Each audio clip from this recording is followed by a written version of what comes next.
Welcome to the September 24th, 2024 Planning Commission public hearing. I'd like to call this meeting to order. My name is Tiffany Edwards. I am the chair of the Eugene Planning Commission. And to begin this evening, I'm going to call on Commissioner Bailing for the city's land acknowledgement statement. Commissioner Bailing. Thank you. Since time immemorial, the Kalapuya people have been the indigenous stewards to our region, building dynamic communities, maintaining balance with wildlife, and enacting sustainable land practices. This land acknowledgement is a way of resisting the erasure of indigenous histories and to honor Native communities by inviting truth and reconciliation. Following treaties between 1851 and 1855, Kalapuya people were dispossessed of their indigenous homeland by the United States government and forcibly removed to the Coast Reservation in Western Oregon. As we consider the impacts of colonization, we also acknowledge the strength and resiliency of displaced indigenous people. The city of Eugene is built within the traditional homelands known as Kalapuya Ilihi. Kalapuya descendants are citizens of the Confederated Tribes of Grand Ronde Community of Oregon and the Confederated Tribes of the Siletz Indians of Oregon. They continue to make contributions in our communities here and across the lands. We express our respect for the inherent political sovereignty of all federally recognized tribal nations and indigenous people who live in the state of Oregon and across the nation. Therefore, the Planning Commission recognizes that what we do today will affect the many generations who will come after us. All right, thank you, Commissioner Bailing, and thanks for everyone joining us in this virtual meeting format. We are holding a public hearing on the proposed code amendments to update the stormwater development standards. Anyone wishing to access and participate in the public hearing can do so by following the access instructions listed on the agenda for this meeting. Planning Commission meetings can also be viewed by watching the live stream available on our website or the broadcast on Comcast Channel 21. If you wish to speak and provide testimony tonight, please know that we will begin the testimonies portion of tonight's meeting after some brief comments from staff. When we reach that point, staff will provide instructions about the virtual hearing format and how to participate. I am going to now invite Jeff Gepper to provide some information for tonight's hearing. Thank you, Chair Edwards, and good evening, everyone. My name is Jeff Gepper, Senior Planner for the Planning Division, and I will be both moderator and also one of the staff for the Land Use Code Amendments. So I'm just going to go through a few things and one important update. But firstly, just want to, again, thank everybody for being here. I know we have some people joining us virtually and hopefully watching from home. I will provide those specific instructions for providing testimony in a little bit. But the important update that I want to provide is that Planning Commissioners, I sent you an email this morning regarding a recommendation from staff on a proposed schedule for these code amendments. And that was that tonight will be just the public hearing and an opportunity for question and answer from the Planning Commission, but that we would actually schedule deliberations on November 12th. And that is to account for some recent testimony that we received and that we are working to take that into account, look at our proposed ordinance. Most likely it'll result in some changes that we'll present to you prior to deliberations, and just allow for additional time for people to provide testimony in regarding those as well. And so again, tonight will just be the public hearing, followed up by a question and answer session, but not deliberations. And then anybody wishing to submit testimony to the record for the Planning Commission's consideration, if you get that to staff by November 5th, we'll be able to provide that to the Planning Commission for their consideration prior to their deliberations on November 12th. And as a reminder, the Planning Commission is making a recommendation to the City Council. So anything that you submit after November 5th will still be considered as part of this process, but it will be considered by the City Council instead of the Planning Commission. And with that, it's great to have everybody here. and I'll hand it back to Chair Edwards. Right. Thank you, Jeff. Can everybody hear me? I know I'm frozen, but I can hear, and I'm trying to close some programs here. We can hear you okay. You guys give me a thumbs up if you can hear me. Okay. All right. So before we open the public hearing, I have a few more details to share regarding our order of operation. Following public testimony, city staff will have the opportunity to respond to the testimony provided and answer any questions that might come up. As a reminder, testimony presented at this public hearing should be directed towards the applicable approval criteria or other criteria that the speaker believes to apply to this decision.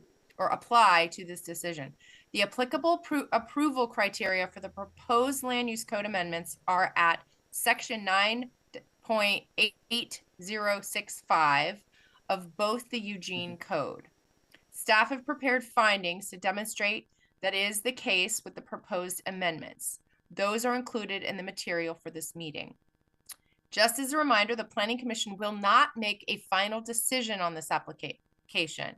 We will make a recommendation to the City Council, who will hold their own public hearing before making a final decision. As always, feel free to contact staff if there is testimony you are not able to provide in this hearing or testimony that you wish to provide to the Planning Commission in writing. Before we open the public hearing, Jeff has some further instructions for us providing testimony. Thanks again, Chair Edwards. Jeff, I'm going to hand it over to you. Sounds good. Now's the time for people to sign up to speak. So you can do that by raising your virtual hand. So if you're joining us on Zoom, that means you'll have the on your computer, smartphone, or tablet. You can click the raise hand button, which should be on the bottom of your screen. If you're joining us by phone, you have to dial *9, and you'll get audio confirmation that your hand is raised at that point. Just as a heads up, what's going to happen once we get into the process is I will announce whose turn it is to provide public testimony, as well as announcing who is on deck. What's going to happen then is that you are going to be promoted to a panelist. You must accept that link. To do that, your screen will change a bit, but it will allow you to unmute and turn on your video if you so choose.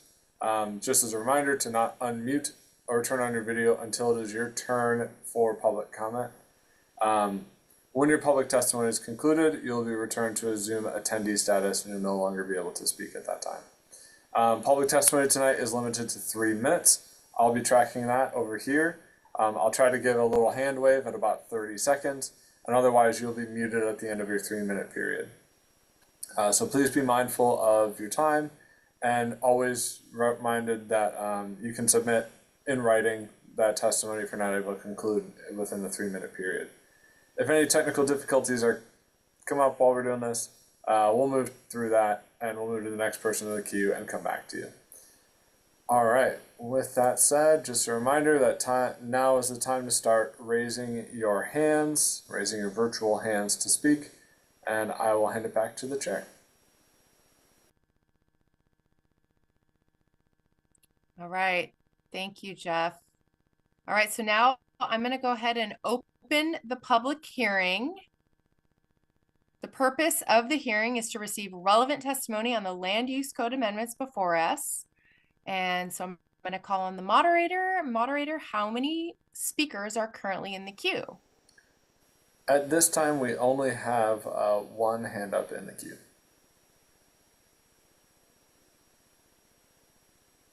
Okay. All right. So sorry, I'm trying to scroll. All right, thank you. Uh-oh, hold on. I'm having some technical difficulties, guys. So sorry, I'm freezing a lot here. All right, so we encourage people to submit any written testimony as well. Written testimony may be submitted via email or mail or in person. So more detailed instructions on how to submit written testimony are included in the material for this meeting and are available on the applicant notice. We will now begin public testimony. Jeff, I'll hand it off to you to begin. Great. Thank you. So the only person that currently has their hand raised is Eric Favreau. I'm going to invite Eric in as a panelist. Eric, your screen will change and you'll be able to turn on your voice and video once you're ready, and then you can begin once you're in. Oh, and I do have another hand raised as well. That's Dane. So Dane, you'll be up next. Okay, great.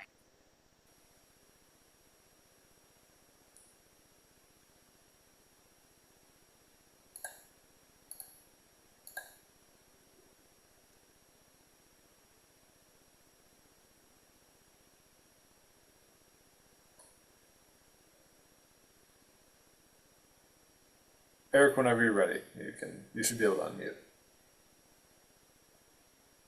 Unless we can't hear you.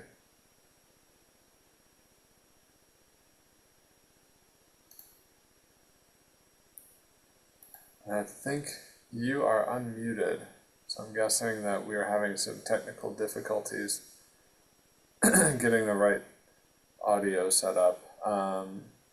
What? All right. I think Eric is now joining us more efficiently here. Give me just a second.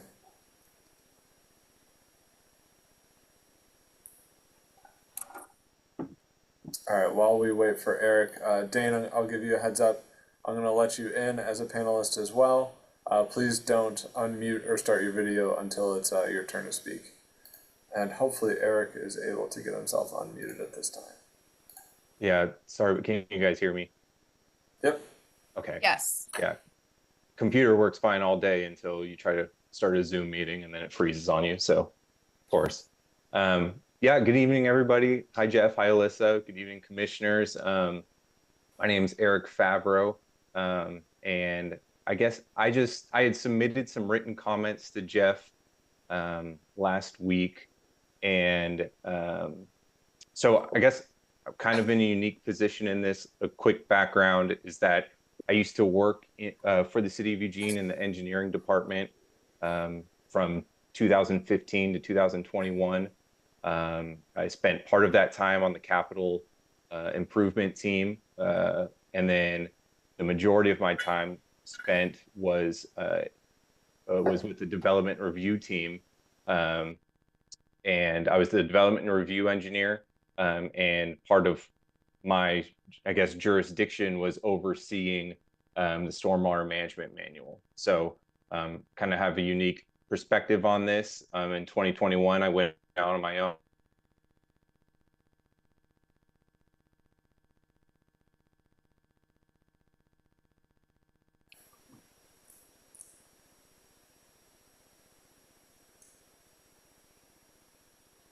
Just wondering, did you guys lose Eric? Yeah, I don't hear him either. All right, Eric, I think we lost you. We did. Here we go. Sorry, can you guys hear me all right? Okay. You're back. We lost you for about 30 seconds there. Okay. So yeah, when I first read this, there weren't a ton of issues that I saw with it, just because it didn't seem like there were a ton of significant changes with the language. But after reading it a few more times, I have some pretty significant concerns with some of the language that's getting proposed in here. It seems like a lot of the language that is being proposed is catered a bit more toward the publicly funded side of things, with not a whole lot of consideration for how this affects the private side of things. And I would venture to guess that the majority of the stormwater facilities that get constructed are privately funded and maintained. I know that the city has their stormwater programs that they implement from the capital side of things, and they're doing a great job of updating existing infrastructure and retrofitting existing street systems with infiltration, filtration facilities. But the majority of the brand new facilities, I would say, are getting constructed from a private side of things. So, in the document that I sent Jeff, there were a number of issues that I raised with the language that was getting proposed, whether it be like way too ambiguous and creating major concerns on how how consistently it will get interpreted, as well as the effects that it has on existing stormwater devices that were approved back in 2014 when mechanical treatment devices were an acceptable option. So I guess I would just encourage you guys to read the comments that I made in the document that I sent over to Jeff, and we'll be happy to answer any questions you guys have. Thank you, Eric. Appreciate that. And I will be, so Dane, you're up next. I tried to promote you to panelist. You'll have to accept that link, or I can allow you to talk.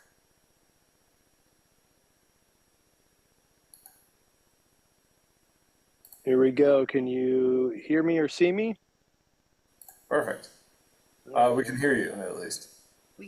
I'll We can hear log in you. here. I'm actually out at football practice, so at the new Amazon YMCA. So, hey, so I actually have some similar comments. I'm a builder developer, very familiar with the stormwater manual. I actually sat on.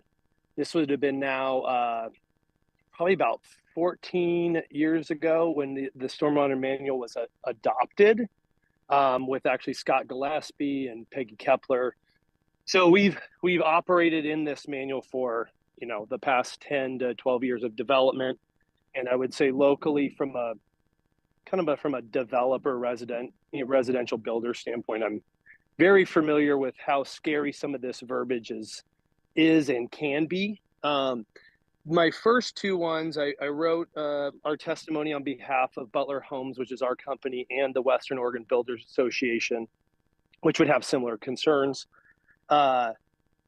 Really, my focus was 9.6792, sections 2 and 3. I call them B, sections 2 and 3. That verbiage is not precise enough in Eric's opinion, in my opinion. And so you'll find comments to try to clear that those two sections up. My main concern is probably sections what I call 4 to 5. One being, I believe it was 5, was deleting, and I'll just read my testimony. Deleting the dates of previously approved and platted subdivisions is very concerning. That was always our protection in the past. There are many lots throughout town that are in the current stages of building that are serviced through mechanical treatment, and we have no language here to protect those legal rights and the legal responsibility of the city for those approvals. There would be many owners damaged by this change in language. There are also many lots that are approved prior to these stormwater standards, and those lots will also be damaged and not considered in this language. In previous discussions with the city over many years, there is a legal binding obligation by both parties, city and developer, to abide by the land use decisions of their approvals.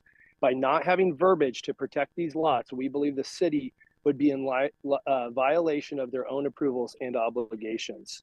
The stormwater has always been a manual of common options, not intended to be the only options for engineers to solve our existing and future stormwater facilities. We are concerned that there shall be is creating wording that makes it an obligation for facility designs. We have designed many hybrid facilities that have been the only options to truly meet certain design requirements. Engineers should be allowed to continue these options moving forward. Also, the additional 60 to 90 days of site review adjustment seems overly rigorous for some of these small addition and residential applications. That hasn't been a common practice over the previous year, probably 10 years. And I'm concerned that verbiage would be kind of taken as a shall instead of a, kind of a more of a recommendation. Really, in the end, it's very concerning that we have had any of these required in the past and of course, in our previous proceedings. So I thank you guys again. The main thing I would say is that we need to have protections in this ordinance to protect the city's previous approvals that we are continuing to work through. Great, thank you, Dane. And with that, I do not see any other hands raised in the queue. So I believe that concludes our list of speakers for the public hearing. Okay, great. Thank you both, and thanks for taking the time out of your evening tonight and sharing your thoughts with us. I just want to see if staff has any comments or response at this time. I'll start just on the planning Okay. side of things, and I'll let everyone know that in regards to Dane's comments regarding what some people might call the vesting or grandfathering, or kind of like the application of what standards apply when you go through a land use process, I can lay out with the help of Doug and his team, since that's a lot on our side of things. We can lay that out for you in a follow-up memorandum to kind of explain what that looks like, to kind of answer that question around vesting, to make sure that everybody's got clarity on exactly how that works. And then you can ask follow-up questions during deliberations. I'd be happy to cover that. Doug, do you have any comments or responses at this time? Sorry, Doug Singer is our the project manager for the Stormwater Code amendments. I don't have any comments at this time. Okay. Well, I'll just ask if commissioners have any questions for staff, and I want to keep you all to keep in mind that there will be an opportunity to ask questions of the following close of the hearings. So for any items that may be needed follow up during deliberations. So, all right. I don't see any hands. So I'm going to go ahead and I'm going to close the public hearing. So public hearing is now closed. As staff mentioned, we have a scheduled deliberation and potential recommendation on these amendments on our November 12th meeting. And this additional time will allow for some additional testimony and consideration of changes to the draft amendments provided in tonight's AIS. Anyone wishing to submit comments regarding these amendments can continue to send those to staff, who will forward them onto the commissioners for consideration. Any comments provided by staff by November 5th will be provided to the Planning Commission for our consideration prior to making our recommendations to City Council. And lastly, any comments received after that date will be provided to City Council for their consideration before making a decision. I'm going to ask one more time if there's any final questions about our next steps or general questions before we adjourn.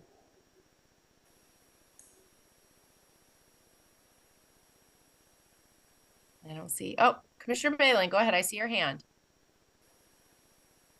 Yes, I would just like to get a sense of timing for when we might see some responses to the very lengthy information provided by Eric. I'm interested in the responses to Eric's comments and what that will look like, when we might expect it. Will it come from you, Jeff, or from Doug, or what are those next steps?